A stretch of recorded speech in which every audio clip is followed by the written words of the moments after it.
Sunny afternoon. Some walk Seward Park clockwise, some the other way. 100 years ago, Seattle residents set aside a place of rare beauty, a peninsula of virgin forest and a glistening lake on the edge of the city. Seward Park was designed in 1903 by the famous landscape architecture firm, the Olmsted Brothers, and named after William Seward, Secretary of State to Abraham Lincoln and Andrew Johnson. Seward is best known today for his promoting the Alaskan Purchase and his vision of lucrative trade between the U.S. and Asia. On a map, Seward Park's Bailey Peninsula sticks out into Lake Washington like a green thumb. John Olmsted urged the city of Seattle to acquire the peninsula to serve as the cornerstone of his park plan. Today, Seward Park is a home to eagles and owls, cedars, salmon, and beavers. It beckons visitors and residents of Seattle's most diverse neighborhoods to cross the narrow isthmus, enter its calming refuge, and breathe easier for a while.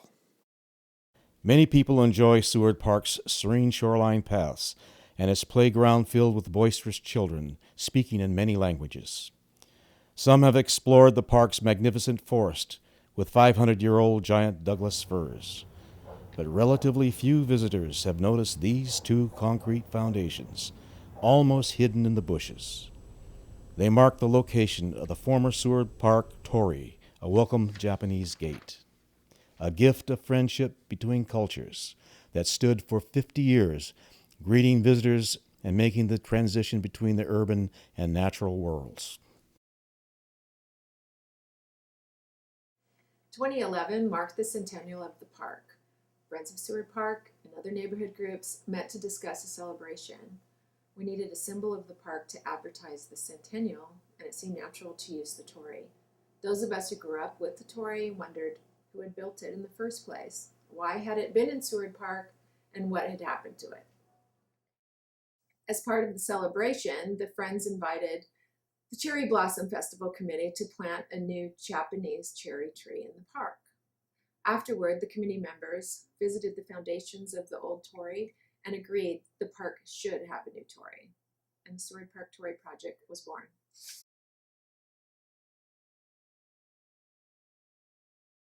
The 1909 Alaska-Yukon Pacific Exposition, or AYPE, was Seattle's first World's Fair.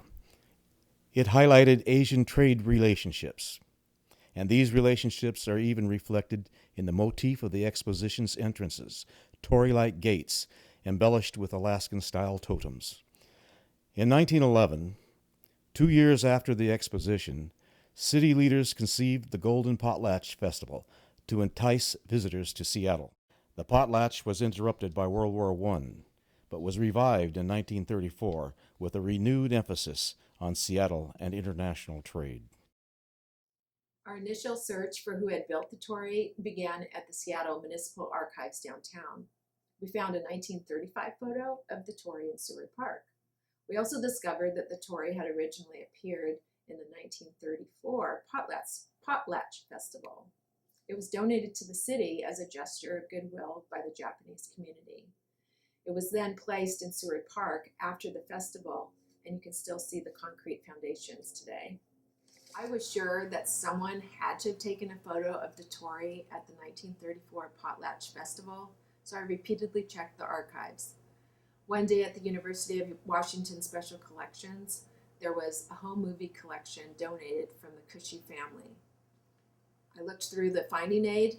There it was, Potlatch Festival 1934. So I said, the Torii's got to be there. So I put the film through, and there it was sitting in the middle of the University Street. If you look carefully, you can see a sign that says Seattle, America's Gateway to the Orient. In looking through the University Special Collections, I found records from the Seattle Japanese Chamber of Commerce. In their 1934 file was a receipt from the potlatch for the purchase of paint and lumber to be delivered to the Japanese language school. The receipt was signed Kei Ichimitsu. So the greatest discovery came when we looked through the records again. Misfiled in a folder labeled 1939, we found the original 1934 sketch of the Torii, signed A.K. Arai. The drawings depict a red torii. It was to be painted with a mix of vermilion and oxide red, except for the top lintel, which was black. At last, we knew who designed and who built the torii. We were curious to know more about them and decided to search for family members who might shed more light on Kei Ichimitsu and A.K. Arai. Kichisaburo Ishimitsu was in the carpentry business in Rainier Valley for many decades. He was the lead carpenter for the torii and apparently built the torii at the Japanese language school. Kichio Allen Arai, or A.K. Arai, was the first Asian American architect from Seattle. He was educated at Harvard, but returned to Seattle just in time for the Great Depression, making it difficult to find work except within the Japanese American community.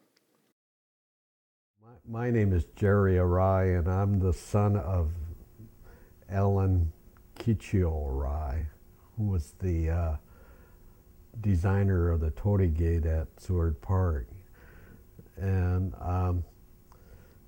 I was an architect like my father, but my father had such a hard time in his life that he didn't want me to become an architect, I think. I wasn't born when he did the job, so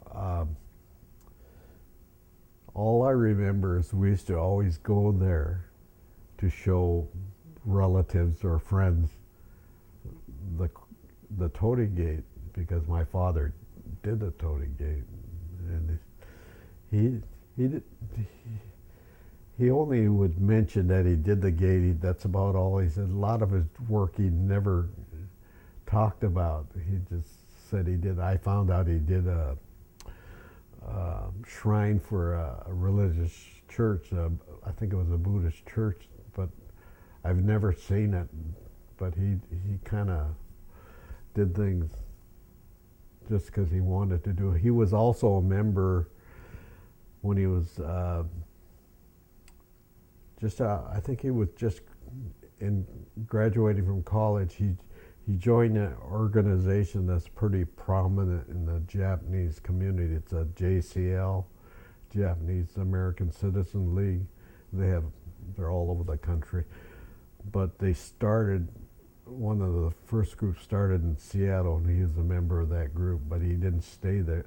I don't think he was very political, so he didn't stay in that group that long, but he was part of that group. So he was very community oriented. Arai was paid only $2 for his sketch of the torii. The total cost of the torii was about $172, which was raised from donations as small as 10 cents and as large as $20. Why had the torii been placed in Seward Park? Was it because the park already had Japanese cherry trees, a Japanese lantern, and a Japanese garden?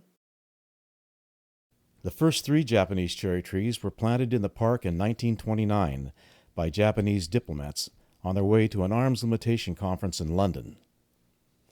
A few years later, 3,500 more cherry trees were donated by the Japanese Association of North America. These were planted in Seward Park and around the city. Some of the Kanzan cherries from 1930 are still present in Seward Park. In 1931, the city of Yokohama presented Seattle with an 8-ton Taikugata stone lantern in gratitude for our city's help after the Great Kanto earthquake. It was placed in Seward Park's Circular Drive garden.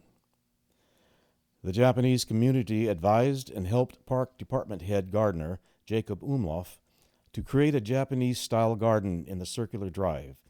It featured cherry trees and red pines as a backdrop for the lantern. During the dedication, Japanese Consul Uchiyama noted that the Mount Rainier reminded him of Mount Fuji. The torii soon became a neighborhood icon, and for many decades was a backdrop for the Rainier Valley's powwow held in Seward Park. The powwow began in 1934 and, for 50 years, was a local celebration, first held in conjunction with a potlatch festival and later seafair. Neighbors enjoyed music, races, pie eating contests, and other family-friendly events. Throughout World War II, the torii survived unscathed, even as the families who had given the torii to Seattle were being interned in Minidoka. The torii stood as a reminder of the goodwill and friendship of the Japanese-American community. My dad's name was Toshio Morishima, and he used to take us down to Seward Park quite a bit when I was young, and we would look at the stone lanterns, and we saw the torii in the middle of the park. And when I looked at him, he would kind of have tears in his eyes because he was reminiscing about the torii gate that he remembered in his ancestral home close by at the Miyajima Islands. And when we went back there one year, I remember that when we were on the ferry crossing the waterway to Miyajima Island, there was this red torii gate standing, and it looked like it was actually floating in the water, but it was actually anchored below, but we couldn't see that. But it kind of reminded me of the Statue of Liberty, because it was kind of like it was a greeting to us, welcoming us to the island like it did to New York City and the Miyajima Islands. And then it would kind of felt like as you turn back that it was saying farewell to us and come back again soon. Time eventually took its toll on the torii. As early as 1948, decay was noted. In 1954, plans were drawn to reconstruct the torii, noting that there was a squirrel nest in one of the central columns. But the plans were never carried out. Friends of Seattle's Olmsted Parks about the Torii project. Bob Baines, a longtime Parks employee who was on the board, asked me if we wanted a piece of the old Torii. And I said, sure. It turned out that Bob had been on the crew that removed the Torii in the mid-1980s, and thinking that this cultural icon shouldn't just go to a dump, he kept part of it in his yard for 30 years. So Bob and I arranged to have the remaining piece, which was one of the side supports, donated to the Wing Lake Museum. In 2012, the Friends of Seward Park received a neighborhood matching fund grant from the Seattle Department of Neighborhoods to hire a landscape architect to design a new torii. So after interviewing applicants, we hired the well-known firm Marase Associates, teamed together with the Japanese carpentry firm Takumi Company. Proposed 4 different designs, from fairly traditional to quite abstract. There was a lot of public discussion about 2 of the designs, the fairly traditional one and a so-called Northwest design that integrated granite and cedar into a more elemental design. While some people preferred the more traditional design, others felt like that would be more appropriate for their grandparents than for the modern Japanese-American community.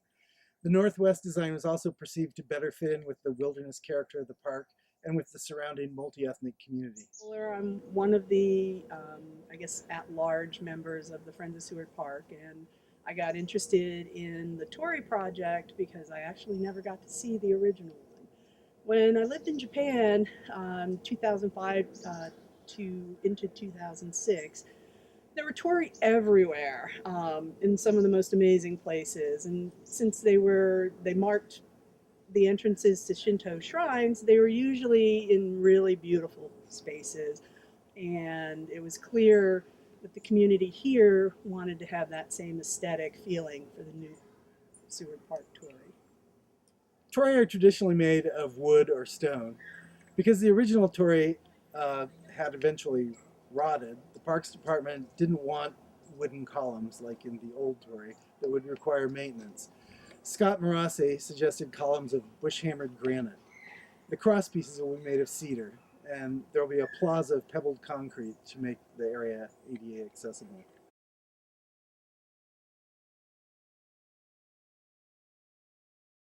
To create more public awareness of this project, we, the Friends, decided to sponsor a Torii t-shirt design contest. We also held a haiku contest in both English and Japanese with help from the Haiku Northwest and the Rainier Haiku Ginsha. 2 grade school classes joined into the contest, and the winning English and the winning adult Japanese were put on the back of the t-shirt. We're also going to put the kids winning haiku on the back of the kids designed t-shirt. My name is David Berger. I like to write haiku, and the Seward Park haiku was one of my favorites. I remember very much when the contest was announced and was so excited to apply for it. Experience. It's great. It's just a different experience. So often, like so many people, I walk around the outside perimeter. It's an island, a peninsula. But of course you have to choose which way to go. And that is a very important decision, because do I want to start in the sunshine and then go through the dark backside and then emerge in this area? Or do I want to start the other direction and walk this way and then see Mount Rainier when it suddenly appears? So it's a very different kind of experience which way you go. And everybody, it's very common, this is what everybody thinks about. And some people only go to the right and some people only go to the left. So that was kind of the inspiration for the haiku. Sunny afternoon. Some people walk clockwise, some people the other way. So another way we informed people about the Torii project was by appearing at events such as the picnics in the park on bicycle Sundays, and also at the Cherry Blossom Festival, Rainier Valley's Summer Streets Festival, and the Bonadori Festival. To help engage children, we made a build-your-own Torii kit, which some adults find to be fun to put together as well. And every April, I lead walks that show people the cherries and the lanterns and the site of the old Torii. Along the way, I talk about how the planting of 3 cherry trees in 1929 by Japanese diplomats on their way to an arms limitation treaty led to all the other Japanese gifts in the park, including the Torii. Each year on the evening of August 6th, people gather to float paper lanterns on Green Lake. Since the original Seward Park Torii was given as a symbol of friendship and goodwill between the cultures, it was modeled after the so-called floating torii of Miyajima near Hiroshima. We thought it would be appropriate to make a lantern with a real floating torii. So I'm supporting the rebuilding of the torii because it reminds me of my early childhood days in Seattle, and my dad and my grandparents. And we used to take joyrides on Sunday afternoons after church, and my dad would call it Seward Park because he couldn't say ours, and his pronunciation is very Japanese still, just right after the war. But those were great times because it was carefree. I was only 4 or 5 years old, not a worry in the world. But as I grew older, I sort of let it die by the wayside like any adolescent, teenager, even high school student, college student. It just went by the wayside, and I just totally forgot about it. Seward Park is here, yeah, and it's named after a great senator who got us Alaska. But as I got even older, I sort of got involved in preservation. And so when I heard the name Olmsted, I tried to find out more about that person because he did so much for Seattle parks. And so that sort of got me back into Seward Park because Seward Park is part of one of his projects. And so I noticed that the torii was missing, the one that I really loved, the redwood, ties to Japan, being right after the war when I remember it most. However, I found that the cherry blossom trees were diseased and were dying off. So Japan sent, I don't know how many thousands of cherry trees to replenish what we had. And even in the quad at the UW, they were replenished. And we were trying to save the trees. And in the meantime, trying to save the trees, somehow I noticed that the torii was gone. And I just was so sad. And then being involved with this Seattle Cherry Blossom and Japanese Cultural Festival, I learned that there was a project through Seattle Parks to try to rebuild the torii. And so I said, oh, I have to get on this because to me it's very personal. I have fond memories because my dad took lots of pictures when we were kids, my older brother and I, my grandparents, and my mom.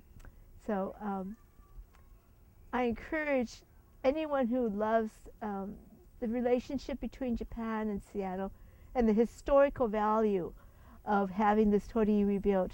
It's just unmentionable. It's just so wonderful to have it back. My name's Ted Weinberg. I'm on the Torii committee, and I grew up about a mile and a half north of Seward Park. And so as a kid, I used to come down here a lot with my parents on Bicycle Sunday and to enjoy the park. And I remember the Torii as being the thing that you saw when you have arrived at the park. And I loved being able to see that because it was, as a little kid, it's a long bike ride to get down here from where I live. And it meant that you had arrived, you would get to stop and have lunch, or to have ice cream from the vendor, or to go swimming or something like that, or to play in the playground. I moved away, but as an adult, I've started bringing my own family back to do the Bicycle Sundays and to do picnics in the park. And I noticed that the Torii was gone. So the foundations are still there, though, so I was wondering what happened to that. I eventually found the Friends of Seward Park organization that's running the project to replace the Torii, and got involved with that. So I thought, in order to contribute to that, I really wanted to do something that would help us all visualize it, which is how I got to the point of creating that painting. So I spent like a week in the park this past summer, sitting there looking at the site where we're going to build the Torii, and did a landscape painting that was fun for me, but also helps everyone to visualize what it's going to look like when we're all done. The original Seward Park Torii welcomed visitors to a special natural area and was a gesture of intercultural friendship from a community that later survived internment. After World War II, our Torii became a beloved icon and gathering place for all our communities and cultures. The new Torii will be a gift that symbolizes our intercultural community. It will honor and continue the legacy of the traditional Torii. Its contemporary design will mark our special natural refuge and inspire the diverse community that enjoys it. Please join us in making our new Torii a reality.